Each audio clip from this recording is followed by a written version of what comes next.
Bismillahirrahmanirrahim. Assalamualaikum warahmatullahi wabarakatuh. Bismillah, alhamdulillah, nahmaduhu wa nasta'inuhu wa nastaghfiruh wa na'udzu billahi min shururi anfusina wa sayyiati a'malina, man yahdihillahu fala mudilla lahu wa man yudlil fala hadiya lahu. Rabbi ishrah li sadri wa yassir li amri wa hlul 'uqdatam min lisani yafqahu qawli. Qala Allah ta'ala fi kitabil karim wa astaqul qailin, a'udzu billahi samil 'alim minasyaitonir rajim. Bismillahirrahmanirrahim. Ya ayyuhalladzina amanu taqullaha haqqa tuqatih wa la tamutunna illa wa antum muslimun. Shadaqallahul 'azim wa sadaqa rasulul karim wa nahnu 'ala dzalika minasyahidin. Alhamdulillahi rabbil alamin. Hadirin Bapak Ibu jamaah salat maghrib dan kajian ba'da maghrib yang dimuliakan Allah. Pertama, rasa syukur kita, terima kasih kita kepada Allah Subhanahu wa taala karena saat ini takdir yang baik Allah berikan kepada kita dengan kita bisa rukuk sujud di tempat yang mulia, bisa mendengarkan majelis ilmu di tempat yang mulia. Ini adalah satu takdir yang baik yang harus kita syukuri biqaulina alhamdulillahirabbil alamin. Kedua kalinya salawat dan salam kita haturkan kehadiran baginda Nabi Muhammad sallallahu alaihi wasallam, uswah teladan kita yang sempurna, yang kita contoh, kita tiru. Apapun yang dari Rasulullah, insyaallah kita akan bisa menjadi manusia mulia di hadapan manusia dan juga lebih mulia di hadapan Allah Subhanahu wa taala. Bapak Ibu hadirin jemaah yang dimuliakan Allah, kita lanjutkan kajian kitab Al-Hikam, pelajaran nasihat dari Imam Ibnu Athaillah As-Sakandari, bahwasanya beliau mengatakan al-fikratu sayrul qalbi, berpikir, belajar, ngaji ini adalah wisatanya hati kita. Jadi Bapak Ibu, kita sejatinya sedang healing, sedang berwisata hati kita ini. Kenapa berpikir, belajar, ngaji itu disebut wisatanya hati? Karena dengan kita belajar, kita itu tahu banyak hal. Tahu tentang mana yang halal, mana yang haram, mana yang boleh, mana yang tidak boleh, mana yang utama dan mana yang tidak utama. Ini kita menjadi tahu, dan hati semakin kemudian menjadi tercerahkan. Makanya diharapkan orang yang habis piknik, habis jalan-jalan, itu biasanya raut mukanya menjadi cerah, hatinya menjadi tenang. Karena apa? Karena habis jalan-jalan. Makanya beliau Al-Imam Athaillah mengatakan al-fikratu sayrul qalbi, ngaji itu adalah wisatanya hati kita.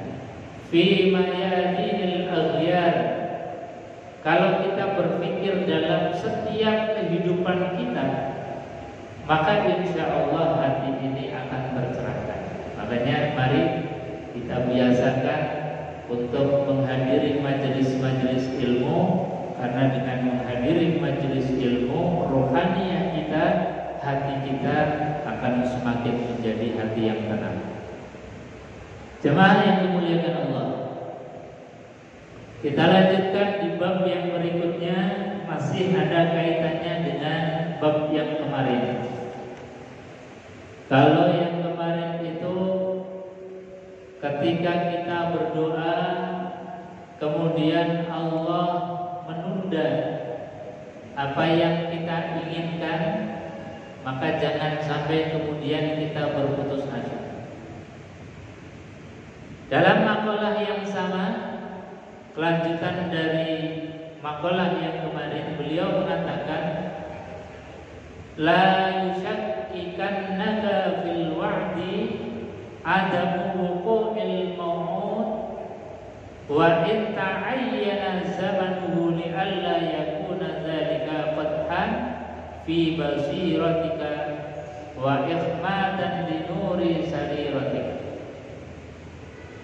Kata beliau, la yushakkikannaka fil wa'di, janganlah menjadikan seorang itu ragu terhadap apa yang sudah Allah janjikan kepada kita. Allah janjikan kepada kita itu banyak, maka jangan sampai kemudian kita ragu terhadap apa yang sudah dijanjikan oleh Allah. Kenapa? Karena Allah disebutkan di dalam Al-Qur'anul Karim, innallaha la yukhliful mi'ad. Sesungguhnya Allah tidak akan pernah ingkar janji. Maka hati kita yang harus kita kelola di dalam menunggu janjinya Allah. Misalnya menunggu janjinya Allah, dalam Al-Quran disebutkan, la in syakartum la azidannakum. Kalau kalian bersyukur, berterima kasih, janjinya Allah, la azidannakum, pasti akan aku tambah. Kadang-kadang kita merasa sudah mengucapkan syukur kalimat alhamdulillah berulang-ulang kali. Kadang-kadang kita sudah merasa mensyukuri nikmat Allah, tapi kita merasakan kok gak tambah-tambah ya nikmatnya. Kita sudah mengucapkan alhamdulillah atas rezeki yang Allah berikan, kok gak tambah dari 1 juta menjadi 2 juta. Sudah mengucapkan alhamdulillah lagi, dari 2 juta kok gak tambah 4 juta. Sudah mengucapkan alhamdulillah lagi, punya anak 1, kok belum nambah punya anak 2. Kadang-kadang logika pikiran kita ini terpancing dengan hawa nafsu, terpancing dengan hembus-hembusan setan, seolah-olah janji Allah itu harus disegerakan. Makanya di dalam memahami dari janji Allah Subhanahu wa Ta'ala yang pasti, bahwasanya kalau kita bersyukur terhadap nikmat Allah pasti akan ditambah nikmatnya, bukan hanya 1 juta kemudian ditambah menjadi 2 juta, 2 juta kemudian menjadi 4 juta dan sebagainya.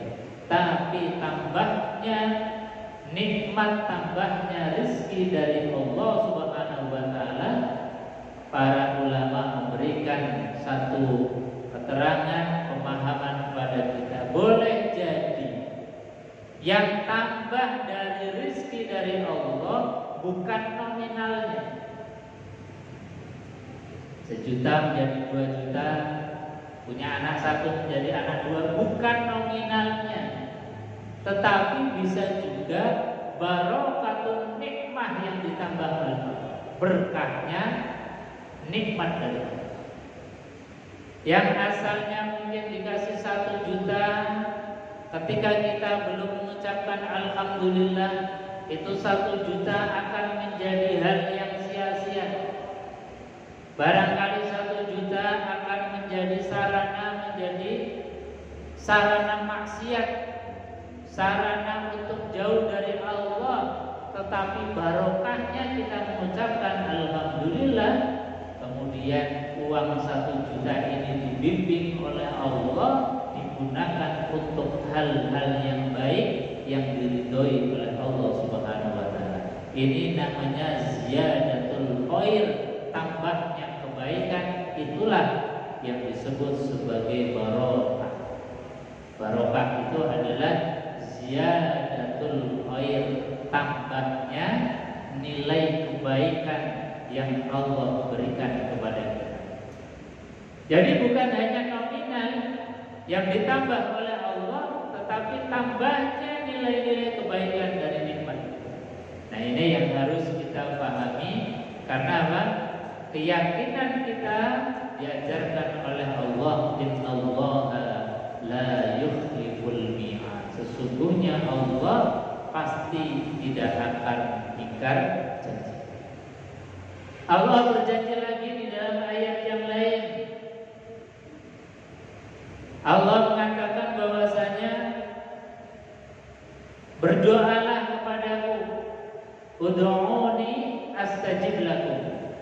Mintalah, berdoalah kepadaku, pasti akan aku ijabah.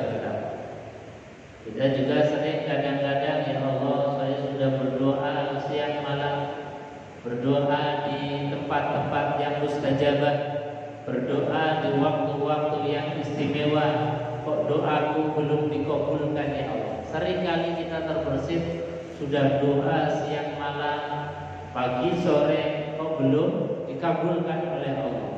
Maka cara kita berhusnudzon kepada Allah, bahwasanya Allah di dalam mengabulkan doa tidak harus kemudian serta-merta. Allah di dalam mengabulkan doa, sebagaimana makalah yang kemarin, itu tidak harus sesuai dengan keinginan kita. Kata Al-Imam Athaillah As-Sakandari, bahwa dhamina lakal ijabah, karena Allah sudah menanggung, sudah memastikan tentang ijabah doa kita, dijawabnya doa kita, itu pasti. Fima yaqtaruhu, tetapi kepastian daripada dikabulnya doa adalah sesuai dengan apa yang menjadi pilihan Allah, la fima taqtaru li nafsik, bukan sesuai dengan pilihannya kita. Kadang kita mintanya doa sekarang dikabulkan sekarang, minta sekarang diijabah sekarang, itu maunya kita. Tapi maunya Allah itu disesuaikan dengan kapasitas kita. Jangan-jangan kalau diijabah sekarang malah menjadikan kita itu jauh dari Allah Subhanahu wa Ta'ala. Contohnya misalnya, dulu ada sahabat yang namanya Sa'labah. Sa'labah ini sebelum kaya, ini luar biasa ibadahnya kepada Allah Subhanahu wa Ta'ala. Tidak pernah telat sholat berjamaah bersama Rasulullah SAW. Tapi Sa'labah ini meskipun menjaga sholat jamaahnya, itu habis salam langsung pergi, gak zikir dulu, gak doa dulu. Lama-lama Nabi SAW tahu, kemudian ditegur, "Hai Sa'labah, kenapa kamu kalau habis sholat jamaah bersamaku kok langsung pergi?" "Bok ya, zikir dulu, doa dulu," kata Rasulullah. Maka apa jawab Sa'labah? "Wahai Kanjeng Nabi, saya ini janjinya pengen zikir, pengen berlama-lama, pengen berdoa kepada Allah Subhanahu wa Ta'ala. Tapi istriku ini di rumah, wahai Kanjeng Nabi, itu sudah nunggu-nunggu pakaian yang aku kenakan. Karena aku punya pakaian untuk ibadah itu ya satu-satunya ini, yang layak dijadikan untuk ketemu dengan Allah Subhanahu wa Ta'ala. Makanya saya ini karena pakaiannya gantian, habis sholat saya harus buru-buru pulang agar istriku bisa sholat dengan pakaian yang layak untuk ketemu dengan Allah Subhanahu wa Ta'ala." Maka kemudian Sa'labah matur kepada Kanjeng Nabi, "Wahai Kanjeng Nabi, saya ini miskin banget, saking miskinnya pakaiannya saja harus gantian untuk sholat. Bok, didoakan wahai Kanjeng Nabi, panjenengan kan Nabi, panjenengan kan Rasul, kalau doa pasti dijabah. Maka Kanjeng Nabi itu gak keburu untuk mendoakan Sa'labah, karena khawatir kalau didoakan kemudian diijabah, bukannya tambah sregep ibadah, khawatirnya kemudian tambah lupa dengan Allah Subhanahu wa Ta'ala. Tapi kemudian Sa'labah ini mendesak Nabi, "Yo, didoakan saya ini menjadi orang kaya. Insya Allah kalau jadi orang kaya pakaiannya kan banyak, gak usah gantian. Sholatnya bisa tambah khusyuk. Habis sholat gak harus langsung pergi, tapi bisa zikiran, bisa doa dulu." Ini maunya begitu. Orang ketika lagi masih miskin itu ya maunya ya seperti itu, seperti Sa'labah. Tapi ketika kemudian didoakan betul oleh Rasulullah, kemudian diberikan bekal 1 ekor kambing untuk dipelihara, sampai kambingnya Sa'labah itu digambarkan di dalam hadis Jabalain, kambingnya itu memenuhi 2 bukit. Artinya apa? Kambingnya Sa'labah itu sudah beranak pinak, sudah ribuan. Ketika kambingnya itu sudah ribuan, ternyata apa yang diinginkan dulu berbeda dengan sekarang. Keinginan ketika masih dalam keadaan miskin beda dengan ketika sudah kaya. Ketika miskin alasannya tidak berzikir dulu, tidak berdoa dulu selepas sholat, alasannya pakaiannya gantian dengan istri. Tapi setelah kaya kemudian jangankan sholat jamaah, jangankan zikir setelah sholat, jangankan doa setelah sholat, jamaah yang dulu rutin ketika masih dalam keadaan miskin, sekarang sudah mulai lupa.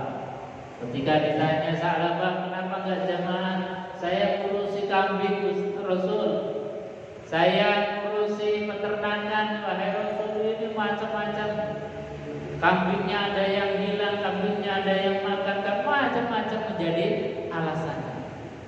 Bahkan yang menjadi kebenciannya Rasulullah, bahkan Rasulullah SAW kemudian marah, dan Allah pun kemudian murka kepada Sa'labah ketika Nabi mengingatkan, "Wahai Sa'labah, sekarang kambingmu sudah banyak, dikeluarkan zakatnya. Kalau dulu kambingnya masih 40, zakatnya 1 masih ringan, dikeluarkan zakatnya. Kambingnya 80, dikeluarkan 2 ekor kambing untuk zakat. Tetapi ketika kambingnya sudah Jabalain, memenuhi 2 bukit, 2 gunung, yang artinya harus dikeluarkan banyak kambing, sudah mulai mikir." Bahkan kalimat yang disampaikan oleh Sa'labah itu kalimat yang menyoal tentang syariat. Wah, ini kalau model ini rasanya bukan zakat lagi, ini sudah pemerasan, kata Sa'labah. Nah, kalimat pemerasan, kalimat ini mengandung kalimat kebencian terhadap syariat, penolakan terhadap syariat. Maka kemudian Nabi SAW membenci, bahkan Allah pun murka terhadap Sa'labah, sehingga Sa'labah wafat dalam keadaan su'ul khotimah. Na'udzubillah summa na'udzubillah. Jadi Bapak Ibu hadirin jemaah yang dimuliakan Allah, kalau kita berdoa, kalau kita bermunajat kepada Allah Subhanahu wa Ta'ala, meskipun menurut kacamata kita keinginan kita belum terpenuhi, kita husnuzon saja, barangkali di lain waktu, barangkali ketika Allah kabulkan doa kita bukan menjadi orang yang tambah dekat dengan Allah, justru malah semakin jauh dengan Allah Subhanahu wa Ta'ala. Maka nikmati kondisi kita sekarang, doa tetap kita panjatkan, permohonan tetap kita panjatkan, tetapi qabul diterimanya doa kita serahkan kepada Allah Subhanahu wa taala. Jemaah yang dimuliakan Allah.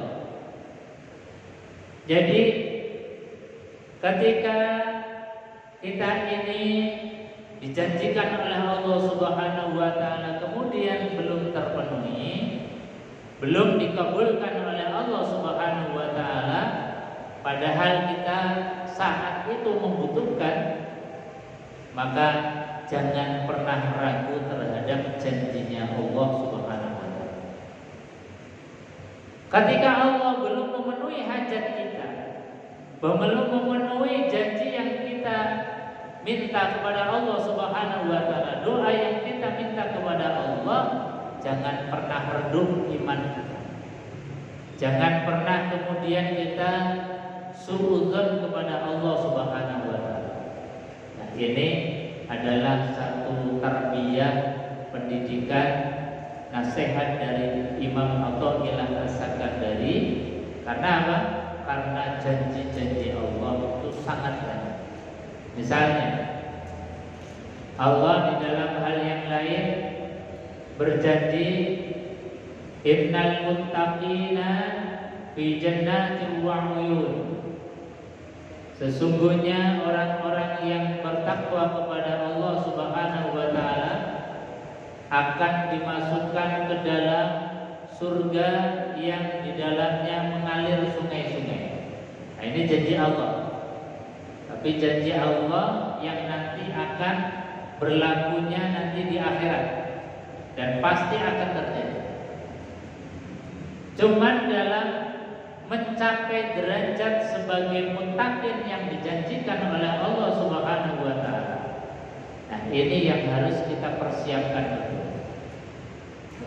Janjinya Allah bagi orang yang muttaqin. Tapi muttaqinnya itu adalah sesuai dengan ciri-ciri yang Allah Subhanahu wa taala tetapkan. Bukan takwa menurut ukuran kita. Takwa menurut Allah Subhanahu wa taala di antaranya adalah misalnya qalilun wa fil asfari hum yastaghfirun. Satu, kata Allah Subhanahu wa taala, orang yang bertakwa di antaranya memanfaatkan akhir-akhir waktu malam yang disebut sebagai waktu sahur. Untuk apa? Memperbanyak istighfar kepada Allah Subhanahu wa taala.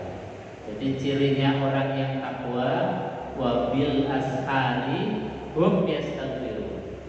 Manfaatkan waktu sahur itu untuk banyak istighfar, bertobat kepada Allah Subhanahu wa taala.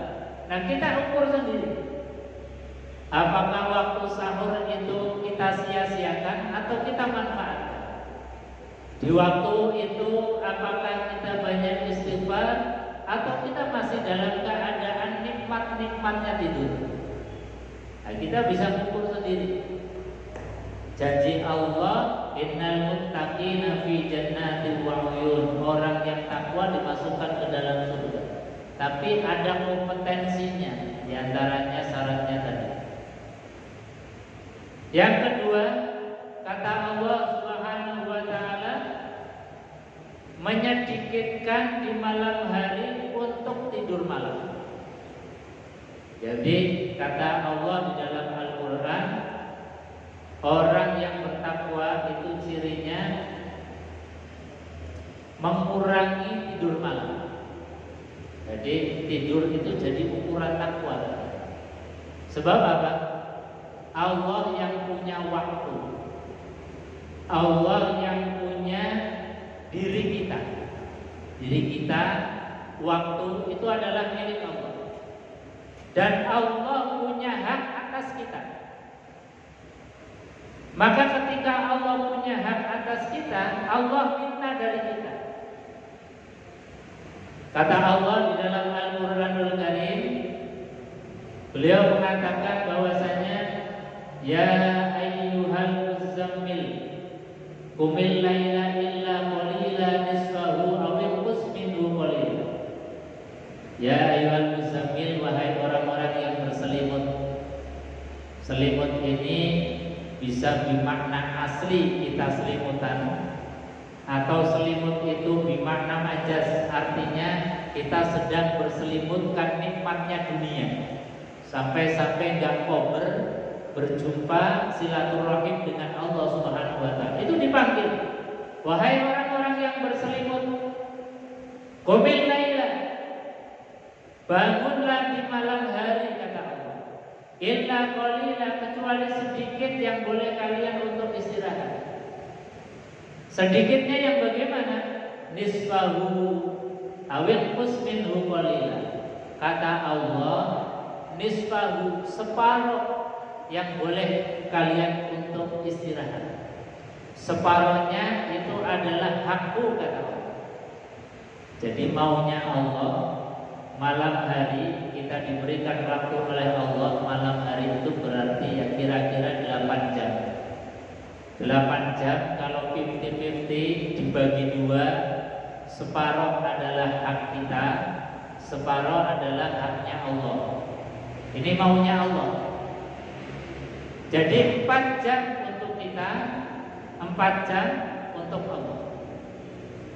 Ini kalau kita model Quran, rasanya berat sekali. Berat sekali untuk 50-50 menjaga haknya Allah Subhanahu wa Ta'ala. Kadang-kadang haknya Allah saja kita rebut. Pengennya 8 jam malam yang untuk kita semua. Tidur angler sampai pagi, bahkan subuh pun 12. Sehingga niatnya usolli fardhu subhi kawanan lillahi ta'ala. Ini kita berarti tidak memberikan haknya Allah.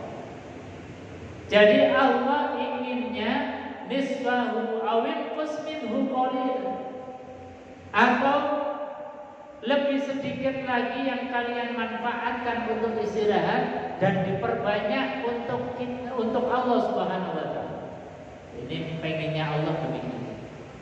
Wong kamu yang milikku, kata Allah, waktu juga milikku. Jangan kau miliki semua. Paling tidak ya 50-50 lah. Separuh. Alhamdulillahnya kita ini sudah nyicil untuk separuh malam kita gunakan untuk haknya Allah. Mulai dengan kita sholat maghrib, kita sudah memberikan haknya Allah. Nanti 1 jam berikutnya ada sholat isya, kita sudah memberikan haknya Allah. Rakatan kita sholat maghrib, sholat isya paling banter 5 menit, 10 menit. Taruhlah kita sholat maghrib 10 menit, sholat isya 10 menit, sudah berapa Pak? Sudah 20 menit. Kita tambah misalnya untuk tahajud 10 menit, tambah sholat subuh 10 menit, itu berarti sudah 10 sudah 40 menit. Paling banter kita ini baru setengah jam atau 1 jam untuk haknya Allah Subhanahu wa Ta'ala. Padahal malam itu berapa jam tadi? 8 jam. 8 jam kalau yang dikehendaki Allah Subhanahu wa Ta'ala 50-50, berarti masih kurang 3 jam untuk memenuhi haknya Allah. Padahal Allah itu sangat rindu kepada kita. Pengennya kita ini berduaan dengan Allah, Allah pengen berduaan dengan kita. Tapi seringkali cintanya Allah bertepuk sebelah tangan. Kita yang dirindukan oleh Allah masih nikmat-nikmatnya tidur berselimutkan. Dipanggil oleh Allah, hayya 'alas shalah. Dipanggil oleh Allah, as-salatu khairum minan naum. As-salatu khairum minan naum. Kita masih dalam keadaan nikmatnya kita masih dalam keadaan selimutan. Kita masih dalam keadaan berselimut dengan dunia kita. Kadang-kadang kita mau usaha dari mulai jam 2 malam sudah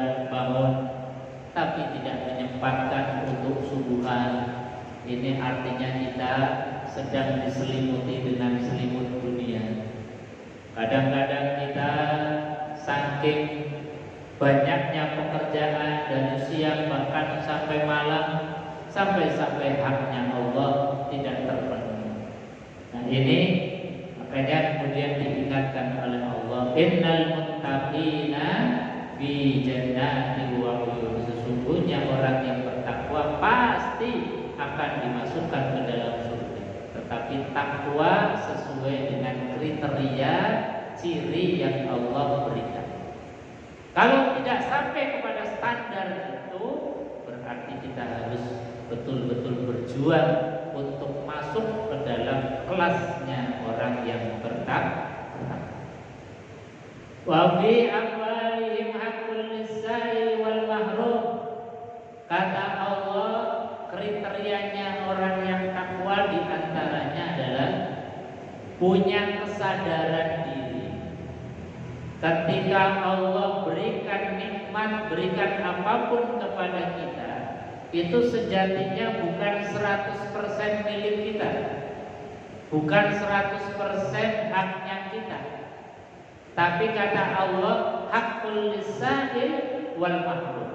Ada haknya orang lain, baik diminta maupun tidak diminta. As-sa'il itu orang yang meminta, wal mahrum itu orang yang menjaga muruah harga dirinya. Meskipun dia itu miskin, membutuhkan, tetapi tidak mau meminta. Makanya kita ketika dititipi harta oleh Allah, punya kesadaran, ya Allah, ini memang Kau titipkan di tanganku, tapi aku yakin bahwa meskipun harta itu ada di tanganku, ada haknya orang lain yang meminta dan ada haknya orang lain yang tidak meminta. Makanya kita harus kemudian punya kesadaran itu. Oh, dia minta, berarti tandanya dia butuh. Oh, dia ini sebetulnya miskin tapi tidak mau meminta, berarti sedang menjaga muruah kewibawaan harga dirinya. Maka jangan kemudian kita mengatakan sudah miskin malu minta. Dia tidak minta karena menjaga harga diri. Kita lah yang kemudian harus tahu diri, memberikan kepada mereka meskipun dia tidak minta. Nah, kalau kita punya kesadaran itu luar biasa. Dan bukan hanya harta saja yang orang lain punya hak terhadap diri kita. Kita diberikan mata, meskipun mata nempel di kepala kita dan sering kita mengatakan ini mataku, ini mulutku, ini tanganku, juga ada haknya orang lain, kata Allah. Makanya ketika mata ini ada haknya orang lain, pandanglah orang lain itu dengan pandangan rahmat, pandangan penuh kasih sayang, bukan pandangan kebencian, bukan pandangan sinis, apalagi pandangan memvonis. Kan banyak orang yang kalau pandang pandangannya sinis, pandangannya nyinyir, pandangannya merendahkan. Itu berarti dia tidak paham bahwa cirinya orang bertakwa, meskipun mata ini adalah melekat di kepala kita, ada haknya orang lain, maka berikan orang lain itu kesejukan atas pandangan mata itu. Jangan melotot, jangan sinis, jangan memfonis. Berikan pandangan dengan pandangan sejuk, sehingga orang lain yang kita pandang itu rasanya nyaman, rasanya pengen senang berlama-lama dengan kita. Itu namanya kita sudah menjadi orang yang bertakwa. Kita punya mulut, punya lisan, jangan mengatakan bahwasanya ini kan mulut-mulutku sendiri ngomong-ngomong terserahku. Nah, orang yang kayak gini ini nggak tahu bahwa mulut kita ada haknya orang lain. Orang yang ngomong gini jelas dia meskipun mengaku bertakwa kepada Allah 1000 kali pun pengakuannya dianulir oleh Allah. Kenapa? Karena tidak ada bukti konkretnya. Maka bukti konkret sebagai orang yang beriman punya lisan, haknya orang lain dipenuhi. Berbicaralah yang enak, berbicaralah yang kemudian mengandung nasihat. Syukur-syukur ada doa kita untuk orang lain. Wah, itu luar biasa. Jangan sekali-kali kemudian mencaci, membuli, merendahkan. Kalau kita keluar kalimat-kalimat yang mencaci, membuli, merendahkan orang lain, itu artinya kita sedang menjauhkan diri dari kriteria muttaqin, menjauhkan diri dari janjinya Allah, yaitu surganya Allah. Maka jangan gadaikan ucapan kita dari apa yang sudah dijanjikan oleh Allah Subhanahu wa taala. Maka sekali lagi jangan pernah ngomong bahwa ini kan mulut-mulutku sendiri, cangkem-cangkemku dewi, ngomong apa terserah aku. Jangan pernah ngomong seperti itu. Kenapa? Karena lisan kita ada haknya orang lain, maka berikan orang lain doa dari lisan kita. Minimal apa? Ketika kita bertemu, ucapkanlah Assalamualaikum warahmatullahi wabarakatuh. Itu doa keselamatan. Jaminan orang lain selamat dari kezoliman lisan kita dan kezoliman tangan kita. Itu Assalamualaikum. Nah, kita kadang saking terbiasanya salam, filosofi salam ini sudah mulai hilang. Salam sudah jadi lip service, kebiasaan semata. Umumnya wong salam ya salam, tapi tidak menjiwai apa yang kemudian dia ucapkan. Nah, ini yang kemudian dulu di tahun 80-an Gus Dur pernah menyampaikan, daripada ngotor-ngotori lisan banyak salam tetapi tidak ada maknanya, kata Gus Dur diganti selamat pagi, selamat siang, selamat sore saja. Ini sebetulnya adalah cara Gus Dur untuk supaya kita ini mengetahui dan belajar lagi apa yang kita ucapkan itu sejatinya apa. Salam itu sejatinya adalah kontrak kita dengan orang yang kita doakan, kontrak kita dengan orang yang ada di depan kita. Kontraknya apa? Kalian terbebas dari kezoliman lisanku, kalian terbebas dari kezoliman tanganku. Itu kontrak dari kalimat Assalamualaikum. Kita kadang-kadang di awal salam, tapi di tengah-tengah mencaci, di tengah-tengah membuli, di tengah-tengah merendahkan. Ini namanya gak salam. Ini namanya gak memberikan kedamaian, tidak memberikan keselamatan. Makanya baginda Rasulullah SAW mengatakan, Muslim sejati itu adalah man salima muslim min lisanihi wa yadihi, yaitu ketika muslim yang lain terbebas daripada kezoliman lisan dan tangan. Ini muslim sejati.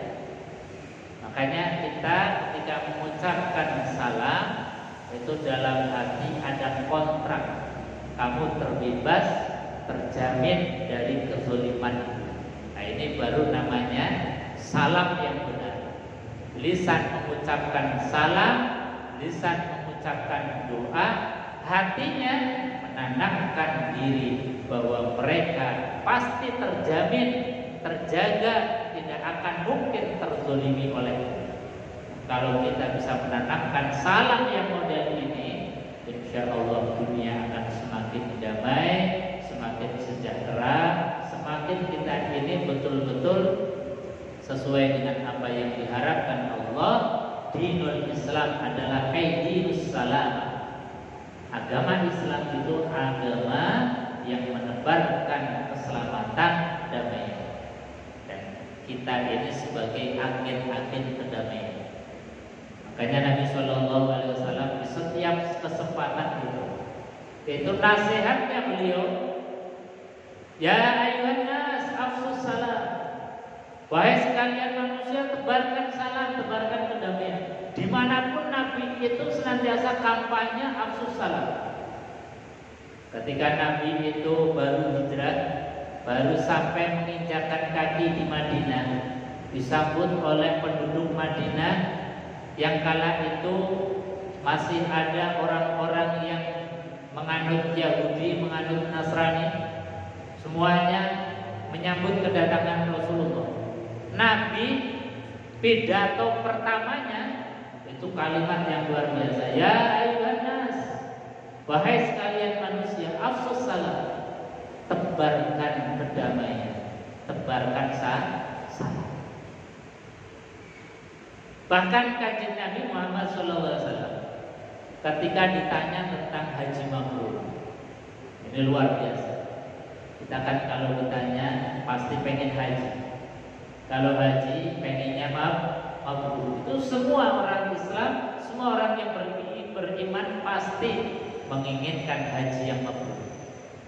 Tetapi kanjeng Nabi ketika ditanya, wahai Rasul, haji mabrur itu yang seperti apa? Beliau menjawab dengan jawaban yang luar biasa, jawaban yang adil, menenteramkan siapapun.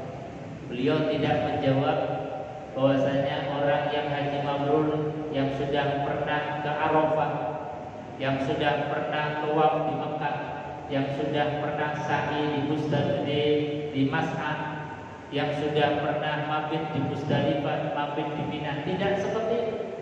Jawabannya Nabi, orang yang mendapatkan kemabruran haji, satu, man afsus salam, orang yang menebarkan kedamaian. Wa it'amut ta'am, orang yang suka berbagi makanan, baik kepada orang kaya, lebih-lebih kepada orang miskin. Seneng nge panganan, weh panganan. Wasilul arham, juga orang yang suka menyambung tali silaturahim. Wasallu wan nasu, dan orang yang ketika di malam hari dalam keadaan orang lain sedang enak-enaknya tidur, tapi dia sanggup untuk bangun mengambil air wudu, kemudian menggelar sajadah, menghadapkan ke arah kiblat, tangannya diangkat, mengucapkan kalimat takbir Allahu Akbar, tahajud, rukuk dan sujud di hadapan Allah.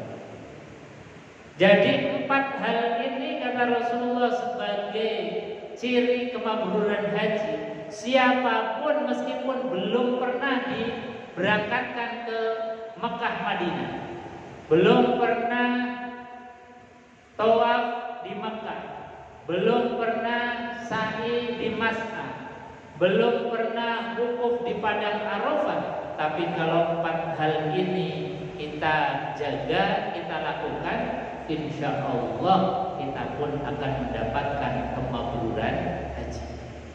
Sehingga jawabannya Rasulullah ini jawaban yang adil. Kalau jawabannya orang yang sudah pernah ke Mekah, kasihan kita yang belum ditakdir bisa ke sana.